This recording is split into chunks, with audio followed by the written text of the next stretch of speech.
गुरुवार को अहमदाबाद एयरपोर्ट के पास लंदन जा रहा एक प्लेन क्रैश हो गया। क्रैश में 265 लोगों की मौत हो गई है। इस आंकड़े में क्रू मेंबर, यात्री और वो लोग शामिल हैं जिनके हॉस्टल पर ये विमान गिरा। एक अधिकारी ने बताया कि विमान बिल्डिंग से टकराने के बाद ब्लास्ट हो गया और उसका तापमान बहुत ज्यादा था। एयर इंडिया के दुर्घटनाग्रस्त विमान के अंदर और आसपास का तापमान लगभग 1000 डिग्री सेल्सियस तक पहुंच गया, जिससे बचाव अभियान बेहद मुश्किल हो गया। तापमान के अलावा एक और बात ये भी सामने आई कि इस एरोप्लेन में काफी ज्यादा फ्यूल था। इसी के कारण इतना बड़ा ब्लास्ट हुआ जिसकी किसी ने कल्पना भी नहीं की थी। इस हादसे में एक शख्स के अलावा सबकी जान चली गई।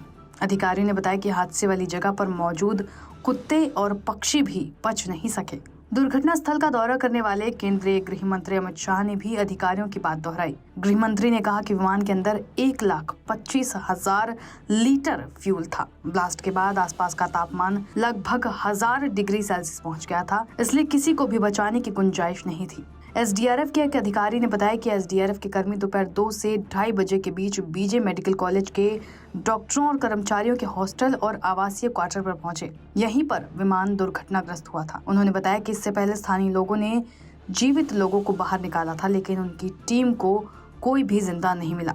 वहीं फायर ब्रिगेड के एक वरिष्ठ अधिकारी ने कहा कि जैसे ही विमान का ईंधन टैंक फटा, आग की लपटें उठने लगी और कुछ ही समय में तापमान 1000 डिग्री सेल्सियस तक पहुंच गया।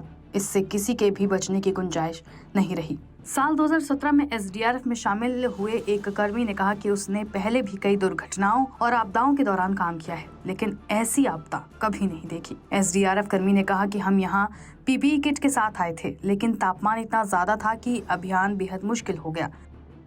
Aim right, achieve big. At KR Mangalam University, we provide you the platform to turn your dreams into reality. At KR Mangalam University. हर जगह मलबा था, इसलिए हमें पहले से ही सुलग रहे मलबे को हटाना पड़ा। एक अधिकारी ने नाम ना जाहिर करने की शर्त पर बताया कि उनकी टीम ने मलबे से बच्चों समेत 25 से 30 लोगों के शव निकाले। उन्होंने कहा कि शवों की शिनाख्त के लिए डीएनए जांच करनी होगी। एक अन्य अधिकारी ने यह भी दावा किया कि उन्हें याद नहीं कि उनके द्वारा कितने शव निकाले गए। एक अधिकारी ने आवासीय परिसर में कुत्तों और पक्षियों के शव मिलने की भी जानकारी दी। उन्होंने कहा कि यह हादसा इतनी जल्दी हुआ कि जानवरों और पक्षियों को भी भागने का समय नहीं मिला।